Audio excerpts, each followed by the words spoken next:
Hi guys, so today I'm going to show you how I made this beautiful shadow box for my daughter's nursery. I'm repurposing this old shadow box artwork piece from IKEA. I don't think it's available anymore. This has we've had this for many years now. So the first thing I did was remove the staples from the back and lifted up the backing piece, and then I'm just pulling out any staples and any glue that are holding the glass down. And then once I've picked off all the glue, I'll go and spray paint the frame pink. And then for the glass, there's this weird, I don't even know what it is on top of it, but I managed to scrape it off delicately with a metal scraper, and that came off pretty good. Okay, so I've spray painted the frame with Rust-Oleum Candy Pink, I believe. It came out really nice, the gloss paint. And then I've just put some hot glue, laid the clean glass down, and then seal it with another layer of hot glue. I just put a lot of hot glue to make sure that that stays in place. Next, I'm going to use the same artwork behind because it's on the board, and I'm just gluing on some pink pieces of paper onto there. And this step is optional, but I just wanted to add some sparkle. So I'm using a layer of Mod Podge to attach to add some glitter onto the whole background.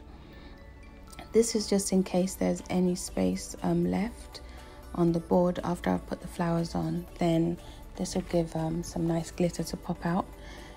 The background didn't end up showing in the end, but what happened was some of the glitter went loose in the frame, and it looks really pretty. So you could still do this anyway if you want, but you really don't have to.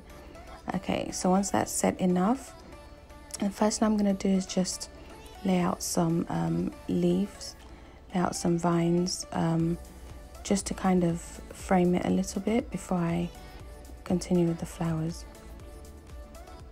So once I'm happy with how that looks, I'm just gluing these down. You don't have to worry too much about gluing everything down like perfectly, because once you put the frame on, it's going to be like sandwiched into there anyway, so stuff isn't really going to move around. Next I have these lovely flowers, but they might be a bit bulgy, so what I'm doing is deconstructing them, so I'll show you that in a second with another flower. And I have these other peonies and other large flowers that are flat enough, so they're absolutely fine. Okay, so that's how I deconstructed the flower, is I just pull out the plastic bits and then I re-glue everything together bit by bit, layer by layer. And I'm even mixing it up, so some of them I'll use the larger petals, then put a smaller flat flower inside. Yeah, so I just have a nice mix of different color pinks here.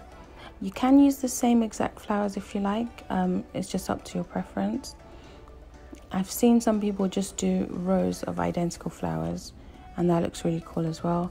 I prefer like a more natural looking vibe with the flowers, so that's why I'm mixing it up with flowers and leaves, different colors and different sizes as well. I just think it looks a lot more interesting. And yeah, just keep gluing and keep layering and playing about until you're happy with how it looks. So here I'm just kind of laying out my flowers and seeing how they look, and then if I'm happy with them, then I go in and glue them down. That way I get to have a real visual idea of how it's going to look before I glue it and commit to that. And then I'm just going around the edges, trimming the leaves to make sure they fit in. So when you put the frame on top, you can get a long stick just to poke some of the petals flat, because some of them will kind of squash when you put the frame on. You can also bend them and actually glue them on to make them flat. Once I'm happy with that, I'm just using that stick again to tuck in all the petals and the leaves.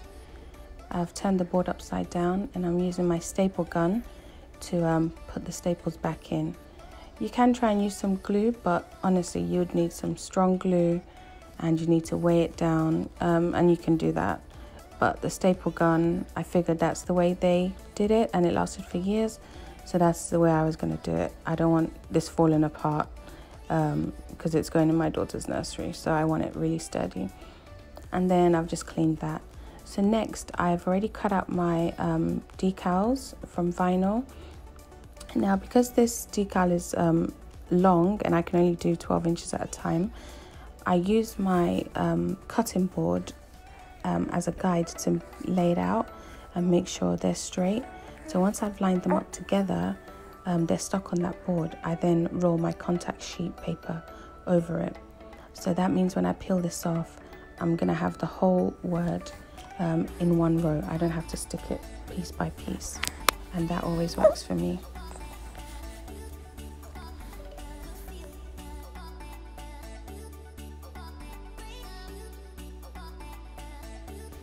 Once they're attached together, I lay that onto my frame, and then I get some contact paper. I stick it on one side to make sure that when I flip this over, it's not going to move, it's going to stay in place. And that way, I just take it, peel off the backing, and just smooth it over inch by inch. And once that's done, I then peeled off the contact paper. Now this had some bubbles, so I just picked them with a pin. And this is the final shadow box. I'm really happy with it. I'm a bit annoyed that the contact paper made these little annoying bubbles, but it's fine. I'll try and pop them. If I'm successful, I'll show you how to do that. Yeah, this is ready to go up on her wall, and then her nursery is finished. Thank you so much for watching, guys. Please like and subscribe, and I hope you try this out. Bye.